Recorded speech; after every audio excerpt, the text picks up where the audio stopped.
in 1949. In the 1960s, this thing was nearly demolished at a time when a lot of Atlantic City's historic buildings were bulldozed in an urban renewal scheme that many people will say didn't really work out, and which we will talk about on the future tour. It was rededicated in the 1990s, and then they put these gates in 2008 to keep any vandals from doing anything negative to the monument. So, we see Maryland all the time. Go back and forth between kind of place-based, site-based monuments and things of that nature, and this sort of narrative.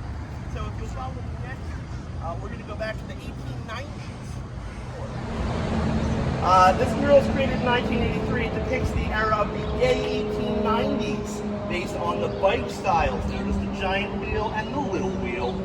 The 1890s sees the very first permanent boardwalk in Atlantic City, as well as the first pro-beach patrol, which somebody told me yesterday they have been called Constables of the Surf, which is awesome.